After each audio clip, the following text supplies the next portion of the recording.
নমস্কার বন্ধুরা, অনুষা কিচেন হলে আপনাদের সকলকে স্বাগত জানাই। বন্ধুরা, বেগুন একটি 12 মাসকালীন ফসল, আর এই বেগুন দিয়েই আমরা বাঙালিরা বহু পদ রান্না করে খাই।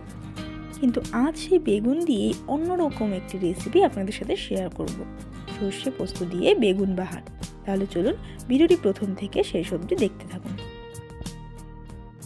প্রথমেই একটা নারকেলকে আমি এখানে ভেঙে নেব। নারকেল ভেঙে নিয়েছি।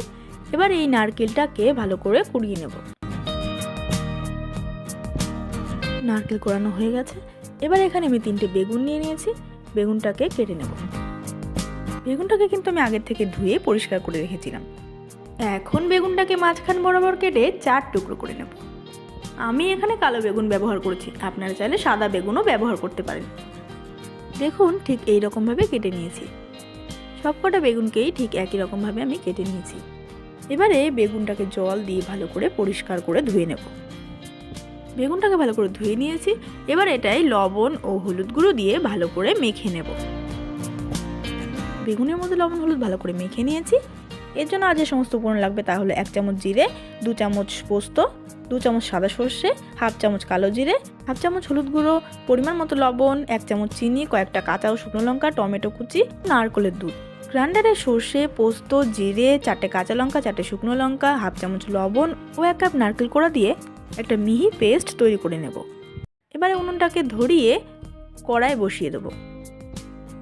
কড়াইতে বেশ অনেকটা পরিমাণে সরিষার তেল গরম করে নুন হলুদ মেখে রাখা বেগুনগুলোকে একে একে তেলের মধ্যে ছেড়ে দেব। এবারে এই বেগুনগুলোকে খুব সাবধানে হালকা হাতে উল্টে পাল্টে লাল লাল করে ভেজে নেব। বেগুনগুলো লাল লাল করে ভাজা হয়ে গেছে।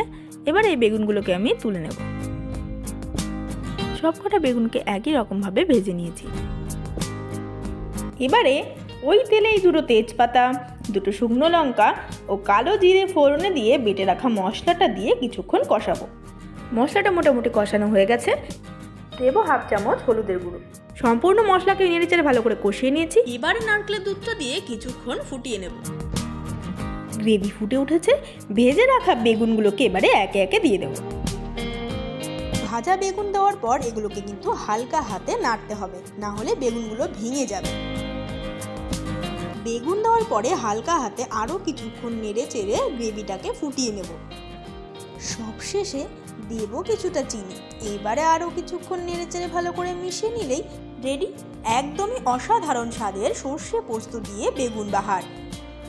বেগুনের তো অনেক রকম পদই খেলেন, কিন্তু এই রেসিপিটি অবশ্যই বাড়িতে একবার ট্রাই করে দেখুন। আশা করি ভালো লাগবে। আর আমার আজকের ভিডিওটি ভালো লাগলে একটি লাইক, সাবস্ক্রাইব করে পাশে থাকার অনুরোধ রইল। ধন্যবাদ।